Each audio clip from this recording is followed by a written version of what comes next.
നമസ്കാരം, ഏവരെയും ലിലു പ്രേംസ് കോർണറിലേക്ക് ആദരപൂർവ്വം ക്ഷണിച്ചുകൊള്ളുന്നു. ഇന്ന് ഞാൻ പരിചയപ്പെടുത്താൻ പോകുന്നത് എൻ്റെ വീട്ടിലെ ഗ്രീൻ ആപ്പിൾ ലോട്ടസിനെ കുറിച്ചാണ്. നമ്മുടെ മലയാളത്തിൽ പച്ചമാങ്ങ താമര എന്ന് പറയും. ഇതൊരു ഹൈബ്രിഡ് വെറൈറ്റിയാണ്. ഹൈബ്രിഡ് വാട്ടർ ലോട്ടസാണ്. ഇത് പ്രധാനമായിട്ടും ഓർണമെൻ്റൽ അക്വാട്ടിക് പ്ലാന്റായിട്ട് വളർത്തുന്നു. അപ്പോൾ ഇതിൻ്റെ ഹൈബ്രിഡ് എന്ന് പറഞ്ഞാൽ വ്യത്യസ്ത ഇനങ്ങളിലുള്ള താമരകളെ ഒരുമിച്ച് സംയോജിപ്പിച്ച് ഉണ്ടാക്കുന്ന പുതിയ തരം ഐറ്റമാണ് ഹൈബ്രിഡ്. അപ്പോൾ അങ്ങനെ ഉണ്ടാക്കിയെടുക്കുന്നതാണ് ഹൈബ്രിഡ് എന്ന് പറയുന്നത്.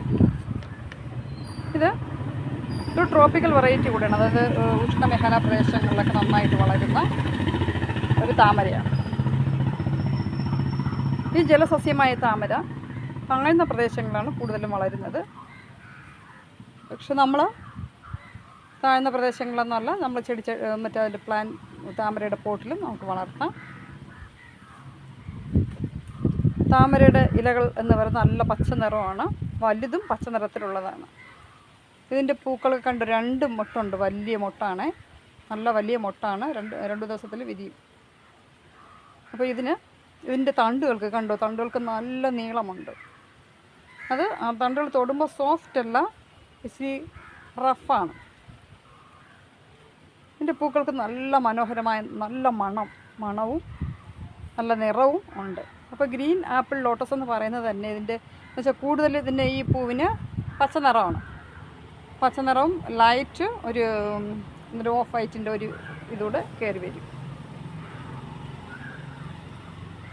അപ്പോൾ ഇത് നല്ല നീളമുള്ള തണ്ടുകളുള്ളതുകൊണ്ട് വെള്ളത്തിന് മുകളിലേക്ക് ഇങ്ങനെ എപ്പോഴും വെള്ളത്തിന് മുകളിലോട്ട് ഉയർന്നു നിൽക്കും. ഇതിൻ്റെ ഫാമിലി എന്ന് പറയുന്നത് നെലംബനേസിയ എന്ന കുടുംബത്തിൽപ്പെട്ടതാണ് ഈ ഗ്രീൻ ആപ്പിൾ ലോട്ടസ്. പലതരം ഔഷധ ഗുണങ്ങൾ ഇതിനുണ്ട്. ഇതിൻ്റെ ഇലകളും അതുപോലെ തന്നെ പൂക്കളും പലതരം കലാസൃഷ്ടികൾക്ക് ഉപയോഗിക്കുന്നു. ഈ താമരയുടെ ഇലകൾ താമരപ്രഭാവം കാണിക്കും. താമരപ്രഭാവം എന്ന് പറഞ്ഞാൽ ഈ താമര പോലുള്ള എല്ലാ സസ്യങ്ങളും അതായത് ജലസസ്യങ്ങൾ അതിൻ്റെ ഇലകൾക്ക് മുകളിലേക്ക് വരുന്ന ജലം ഇലയുടെ മധ്യഭാഗത്ത് എത്തിക്കും. ഇലയുടെ നടുക്ക് എത്തിച്ചിട്ട് ആവശ്യമായ ജലാംശം ആഗിരണം ചെയ്തതിന് ശേഷം ഇല ചെരിച്ച് ആ വെള്ളം കളയും. അതാണ് താമരപ്രഭാവം എന്ന് പറയുന്നത്. ഇല ചെരിച്ച് വെള്ളത്തെ ചെറിയ തുള്ളികളായിട്ടാണ് പുറത്തേക്ക് ഒഴുക്കുന്നത് കേട്ടോ. ഈ പ്രോസസ്സിനെയാണ് താമരപ്രഭാവം എന്ന് പറയുന്നത്. ഇതിന് ഇൻഡോർ പ്ലാന്റായിട്ടും ഔട്ട്ഡോർ പ്ലാന്റായിട്ടും വളർത്താം. ധാരാളം ആവശ്യങ്ങൾക്ക് വേണ്ടി ഇത് ഉപയോഗിക്കുന്നുണ്ട്. സ്കിന്നിൻ്റെയും ഹെയറിൻ്റെയും പരിചരണത്തിന് ഉപയോഗിക്കുന്നു. അതായത് ധാരാളം ആൻറ്റി ഓക്സിഡൻസ് ഉള്ളതുകൊണ്ട് നമ്മുടെ ഏജിങ് പ്രോസസ്സ് സ്ലോ ഡൗൺ ചെയ്യുന്നു. ഈ ലോട്ടസിൻ്റെ സീഡിന് ധാരാളം ന്യൂട്രീഷണൽ വാല്യൂ ഉണ്ട്. പ്രോട്ടീൻസും ബി വൈറ്റമിൻസും അതുപോലെ ഡയറ്ററി മിനറൽസും ധാരാളം ഇതിനുണ്ട്. അത് മാത്രമല്ല, ഇത് പാചകത്തിന് ഉപയോഗിക്കുന്നുണ്ട്. സോസുകളും പേസ്ട്രികളും പീസുകളും അതുപോലെ മറ്റ് പല ഡിസേർട്ടുകളിലും ഈ താമര ഉപയോഗിക്കുന്നുണ്ട്. ഇതൊരു തായ്ലൻഡ് വെറൈറ്റിയാണ്. ഇതിന് വിത്തുകളിൽ നിന്നും ട്യൂബേഴ്സിൽ നിന്നും റണ്ണേഴ്സിൽ നിന്നൊക്കെ നമുക്ക് പ്ലാന്റ്സുകൾ ഉൽപ്പാദിപ്പിക്കാം. അപ്പോൾ ഇതുപോലെ താമര ഇത് വളരെ റെയറായിട്ടാണ് എന്ന് വെച്ചാൽ എപ്പോഴും പൂ കാണത്തില്ല. ഞങ്ങളുടെ അവിടെ തന്നെ വളരെ കുറച്ച് മാത്രമേ ഇത് വിരിഞ്ഞിട്ടുള്ളൂ. പിന്നെ അതുപോലെ തന്നെ എല്ലാ ഗാർഡനിലും ഇത് അവൈലബിളും അല്ല. അപ്പോൾ ഇത് കിട്ടുകയാണെങ്കിൽ നിങ്ങളും മേടിച്ച് വയ്ക്കാൻ ശ്രമിക്കുക.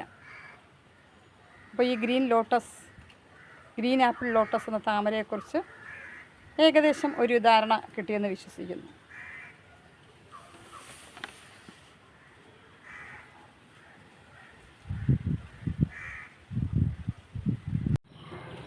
ഗ്രീൻ ആപ്പിൾ ലോട്ടസ് കുറച്ചുകൂടെ വിടർന്ന് വരുന്നുണ്ട്. ഇപ്പം മഴയായതുകൊണ്ട് നമുക്ക് ക്ലിയർ ആയിട്ടുള്ള ഒരു പിക്ചർ കിട്ടത്തില്ല. അത് ചിലപ്പോൾ പൊഴിഞ്ഞു പോകാനുള്ള സാധ്യതയും ഉണ്ട്. ഗ്രീൻ ആപ്പിളിൻ്റെ ഫ്ലവർ വിരിഞ്ഞ് തുടങ്ങിയിട്ടുണ്ട്. പക്ഷെ അത് നല്ല വലുതാവും കേട്ടോ. ഈ മഴ ആയതുകൊണ്ട് ആണ് ഇത്രയും ഡിലേ വന്നത്. അതിൻ്റെ അകഭാഗം കണ്ടോ? അതിൻ്റെ അകഭാഗം കണ്ടോ? ഒരു പ്രത്യേക മണമുണ്ട്, ഒരു പ്രത്യേകതരം മണമുണ്ട്. നല്ല വലുതാകുന്ന പൂവാണ്. ആ മൊട്ടിൻ്റെ വലിപ്പം കണ്ടോ?